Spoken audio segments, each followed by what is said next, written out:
2008-yil 11-dekabr Janubiy Koreya. Ansan shahrida 8 yoshli qiz maktabga ketayotgandi. Bu har doimgidek oddiy kun. Bu qizaloq har kuni shu yo'ldan maktabga borgan. Lekin 11-dekabr kuni u maktabgacha yetib bormadi. Uni shu kundan keyin birinchi marta ko'rgan odam shunday deydi. U cherkov hammomidan sudralib chiqayotgandi. Undan qon ketayotgandi va yordam so'rab qichqirayotgandi. Odamlar uni tezda kasalxonaga olib borishdi. Endi savol, bu qizga nima bo'lgan o'zi? Bugun sizlar uchun ancha ayanchli bo'lgan mavzuda gapiraman. Shuning uchun yaxshilab joylashib oling. Sababi bu voqeani eshitib sizni ham mazangiz qochib qolishi mumkin. Video boshlashdan oldin VIP kanalga obuna bo'lishlarini so'ragan bo'lardim. Bu bilan meni qo'llab-quvvatlab kontent chiqishi davomiy bo'lishiga sababchi bo'lasizlar. Demak, mening yagona rejimini yoquvchi koinotda bu videoni ko'rishingizga hech kim xalaqit bermaydi. Nayon kasalxonaga yetib kelganidan keyin shifokorlar qizaloqning ahvoli o'ylanganidan ham og'ir ekanini tushunishdi. Unga taxminan 8 soat davom etadigan juda og'ir jarrohlik amaliyoti kerak edi. Nayon aslida uning asl ismi ham emas, aslida bu qizaloqning haqiqiy ismi nima ekanini biz bilmaymiz. Bir tarafdan bu yaxshi, chunki qizaloq voyaga yetmagani uchun uni ismi sir saqlangan. Bu albatta qizaloqning keyingi hayoti yaxshilanishida muhim omil bo'la oladi. Uni shaxsiyati ham sir tutilgani uchun Nayon haqida men faqat shuni ayta olaman. U dahshatli hujumga uchragan begunoh bola edi. U og'ir operatsiyadan omon qoldi, ammo shifokorlar unga tanasining pastki qismida doimiy shikastlanish qolishini aytdi. Unga 3-darajali nogironlik tashxisi qo'yildi. Bundan tashqari, u hojatxonaga borish uchun maxsus tibbiy moslamadan foydalanishga majbur bo'lardi. Keyinchalik Nayon tergovchilarga nima bo'lganini aytib berdi. Uning so'zlariga ko'ra, yoshi katta bir erkak uning oldiga kelgan. U qizga cherkovga borish kerakligini aytgan. Keyin esa uni yaqin atrofdagi cherkovning hojatxonasiga olib kirgan. U yerda jinoyatchi qizga hujum qilgan. Nayon qarshilik ko'rsatgan, ammo tabiiyki kichkina qizaloqning unga kuchi yetmagan. U qizni urgan, yuziga zarba bergan va tishlagan. Keyin esa qiz hushidan ketguncha uni bo'g'gan. Shundan so'ng unga yana jinsiy tajovuz ham qilgan va jinoyatchi unga hojatxonadagi buyum bilan ham zarar yetkazgan. Hujum shu qadar og'ir bo'lganki, qizning ichki a'zolari jiddiy shikastlangan. Keyin hushiga kelganida hammom polida yotgan edi. Atrofida esa rakvinadan oqib chiqqan sovuq suv va chiqindilar bor edi. Ammo u taslim bo'lmadi. Bu kichkina qiz bor kuchini yig'ib hammomdan sudralib chiqdi. U yordam so'rab qichqirdi va o'sha kuni aslida u o'z hayotini saqlab qoldi. Yaxshiyamki jinoyatchi voqea joyida DNK va barmoq izlari kabi muhim dalillarni qoldirib ketgan edi. Tergovchilar shu dalillar yordamida uni atigi 2 kundan keyin qo'lga olishga muvaffaq bo'lishdi. Bu odam 56-57 yoshlar atrofidagi Cho Du-sun ismli erkak edi. U qo'lga olingan zahoti o'zining aybsizligini aytdi. Ammo tergovchilar uning ustidan ham qon izlarini topishdi. Tekshiruv o'tkazilgach, bu qon Nayonga tegishli ekani aniqlandi. Bu paytda Nayonning kasalxonada og'ir operatsiyadan keyin tiklanayotgan payti bo'lgan. Tergovchilar uni politsiya bo'limiga olib borishni yaxshi fikr deb hisoblashdi. Keyin uni Nayonning oldiga olib borishdi. U yerda jinoyatchi 8 yoshli qizga qanday qilib bunday munosabatda bo'lganini Nayon qaytadan tinglashi kerak edi. Lekin Cho Du-sun esa o'zini butunlay aybsiz deb ko'rsatardi. Tasavvur qiling, 8 yoshli qiz hozirgina shu odamning hujumiga uchragan. U ham jismonan ham ruhan juda yomon ahvolda. Ammo baribir o'sha odam meni hech qanday aybim yo'q degan gaplarni eshitishga majbur bo'lgan. Hatto tergovchilar bu odam aynan jinoyatchi ekanini aytishganidan keyin ham u o'zini aybsiz deb ko'rsatishda davom etgan. Nayon esa shunday og'ir vaziyatda ham tergovchilarga kerakli ma'lumotlarni berishga harakat qilgan. Ammo bu ham yetarlicha qiyin bo'lgan albatta. U o'z boshidan kechirgan voqeani 4 marta qayta aytishga majbur bo'lgan. Nega? Chunki tergovchilar ba'zan suhbatni yozib olishni unutib qo'yishgan yoki yozuv qurilmasi ishlamay qolgan. Natijada 8 yoshli qiz o'zi boshidan kechirgan dahshatli voqeani qayta gapirishga to'g'ri kelgan. Bu paytda uning ota-onasining ham jahli chiqib ketgan. Chunki qiz ularga tergovchilar bilishi kerak bo'lgan barcha narsalarni aytib berayotgandi. U ko'rganlarni imkon qadar aniq tasvirlab berardi. U shunday kichkina yoshda bo'lishiga qaramay bu voqeani aytib berish uchun juda katta jasorat ko'rsatgan. Ammo ota-onasiga tergovchilar qizning shu holatidan foydalanayotgandek tuyulgan. Ya'ni u gapirishga va boshdan kechirganlarni aytishga tayyor ekan, unda imkon qadar ko'proq ma'lumot olishga harakat qilishgan. Endi esa tergovchilar qo'lga olgan odamning oilasiga qaytamiz. Ma'lum bo'lishicha, bu odam turmush qurgan edi, uning xotini esa erini juda yaxshi inson deb bilardi. Uning aytishicha, eri guruch va turli garnirlar tayyorlardi, uyini tozalardi va barcha uy ishlarini o'zi qilardi. Xotini hatto erim bularni 20 yildan beri qilib keladi degan. Uning aytishicha, eri hech qachon o'z jahli yoki g'azabini unga ko'rsatmagan. U juda xushmuomala inson sifatida tanilgan. Ammo keyinchalik ma'lum bo'ldiki, xotini eri haqida o'zi o'ylaganchalik ko'p narsa bilmagan. Cho Du-sun 1952-yil 18-oktyabrda tug'ilgan.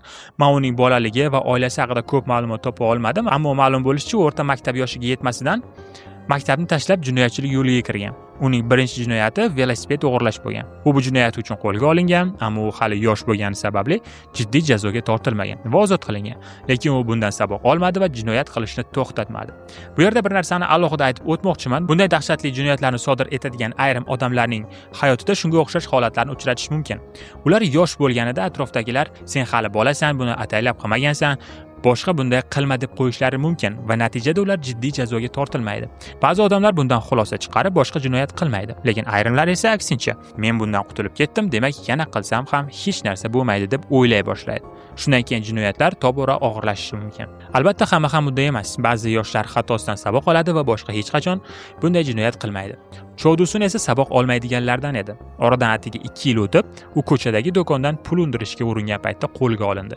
Bu safar u yoshlar qamoqxonasiga yuborildi va 1 yil 6 oyga ozodlikdan mahrum qilindi. 5 yil o'tib, u yana jinoyat sodir etdi. Bu safar o'g'irlik uchun 8 oyga qamoqqa tashlandi. Shundan keyin esa uning jinoyatlari yanada og'irlashdi. 31 yoshga kelib, Chodusun voyaga yetgan jinoyatchiga aylangan edi. U o'zining birinchi jinsiy tajovuz qurboni deb hisoblangan odamga hujum qildi. Bu uning uyi yaqinida ishlaydigan 19 yoshli yigit edi. Ha, yigit. Chodu qo'lga olindi va 3 yilga ozodlikdan mahrum qilindi. Jabrlanuvchi esa jismonan tiklanish uchun taxminan 1 oy davomida davolanishga muhtoj bo'ldi. Ammo jismoniy jarohatlar tuzalishi mumkin. Ruhiy jarohatlar esa butun umr davom etadi. Chodusun qamoqdan chiqqandan keyin ham yana jinoyatlardan to'xtamadi. U bir bar styuardessasiga ham hujum qildi va bu jinoyat uchun jarimaga tortildi. Ammo 39 yoshida uning jinoyatlari yanada dahshatli bosqichga o'tdi. U o'zining birinchi qotilligini sodir etdi. U 60 yoshli erkakka hujum qilgan. Buning sababi esa g'alati edi. U erkak o'sha paytdagi prezident haqida ijobiy gapirgan. Chodusun esa bundan norozi bo'lgan. Natijada u 60 yoshli erkakka hujum qilib, uni o'ldirgan. Ammo bu jinoyat uchun u atigi 2 yil davomida ruhiy kasalliklar shifoxonasida saqlangan. Chunki o'sha paytda u spirtli ichimlik ichgan va ruhiy jihatdan yaxshi holatda bo'lmagan deb baholangan. Bu paytga kelib u 17 marta sudlangandi. Bularning aksariyati u voyaga yetganidan keyin sodir bo'lgan. Shunga qaramay, uning xotini uni tashlab ketmagan. U hatto Chodu qamoqda bo'lganida ham uning yoniga borib, uni qo'llab-quvvatlashda davom etgan. Endi esa Chodusun Nayun bilan bog'liq jinoyat bo'yicha so'roq qilinayotgan paytga qaytamiz. U tez orada tergovchilarga voqea vaqtida nima bo'lganini eslay olmasligini ayta boshladi. Uning aytishicha, bunga spirtli ichimlik sabab bo'lgan. Ya'ni u mast bo'lganini va shu sababli nima qilganini eslay olmasligini da'vo qiladi. Ammo bu bahona tergovchilar uchun yetarli emasdi. Chunki masala shunchaki uning nima qilganini eslay olish yoki olmasligida emas. Bu 8 yoshli qizning nogiron bo'lib qolganligida edi. U shifoxonada 8 oy davolandi. Uning tanasining ba'zi qismlariga sun'iy moslamalar ham o'rnatilgandi. Balki undan ham yomonrog'i, u olgan ruhiy jarohat. U 8 yoshda. Bunday yoshdagi bolalarning eng katta muammosi, bugun onam do'stlarim bilan o'yin o'ynashga qo'yadimi, yo'qmi? Shuni o'ylash kerak aslida. Lekin bu qiz sudda turib guvohlik berishga majbur edi. Bu esa yanada g'alati. Chunki ana u bemiya tergovchilar, uzr shunaqa demasa ham bo'lmaydi. Ular qizdan qayta-qayta so'ragandan keyin ham ovozlari to'liq yozib olinmagan va sudga taqdim etilmagan. Shuning uchun qizaloq sudda yana bu voqeani aytib berish kerak edi. Bu har qanday yoshdagi odam uchun og'ir albatta. Aslida ular hatto qiz bilan bu odamni qayta ko'rishtirmasliklari ham kerak edi. Lekin bilmadim qanaqa ish bu. Bu paytda Chodu sudyaga 300 dan ortiq xat yozgandi. Xatda men 8 yoshli qizga tajovuz qiladigan kasal hayvon emasman deb yozilgan. Sudda himoyachi Nayunga bir savol beradi. Aslida bu oddiy savoldek ko'ringan, lekin bu muhim ahamiyat kasb etadi. Savol shunday edi: undan spirtli ichimlik hidi kelganmi? Nayun ha deb javob berdi. Bu himoyachiga kuch beradi va uni shunday deyishga undaydi. U spirtli ichimlik shunchalar ko'p ichganki, hatto o'zida bo'lmagan. Natijada Choduga 15 yil qamoq jazosi berildi. Ha, 15 yilni eshitib asabiz buzildi. Ammo bu hammasi emas. Chunki Chodu sudga apellyatsiya berdi va qamoq jazosi 12 yilgacha qisqardi. Xuddi ma'nosizday o'sha paytda boshqa odamlarni ham jahli chiqqan. Unga kamida umrbod qamoq berilishi kerak edi deyishdi. Ammo Janubiy Koreyada shunday qonun bor. Agar jinoyatchi jinoyat sodir etganda o'zida bo'lmasa, bu asl jinoyatdan ko'ra kamroq baholanishi mumkin. Uni hatto yuzi ham odamlardan yashirildi. Mani yana ham dahshatga solgan narsa bilasizmi nima? Bu narsani ssenariyni yozib bo'lganimdan keyin ko'rib qolganim uchun endi aytyapman. Nayun sudda guvohlik berayotganda uning ayrim a'zolaridan qon ketayotgan bo'lgan va maxsus vositalar yordamida sudda kelib jinoyatchini ko'ziga qarab gapirgan.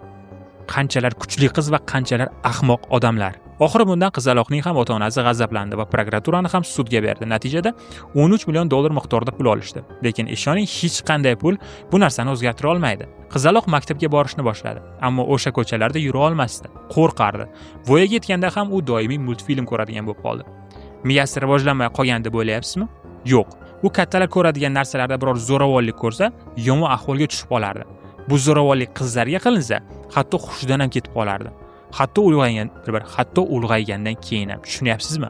Menimcha bu voqeadan keyin ozgina dam olishlaring kerak. Keyin esa VIP ko'rsalaring, bundan ham ta'sirliroq voqealarni tashab qo'yganman. U voqealar YouTube'ga chiqmaydi. Shuning uchun tezda Telegram kanalimga o'tib, menga yozing va VIP kanalga obuna bo'ling. Bu bilan meni homiyimga aylanasizlar. Sizlarni yaxshi ko'raman, o'zingizni ehtiyot qilinglar. Hozir chiqay.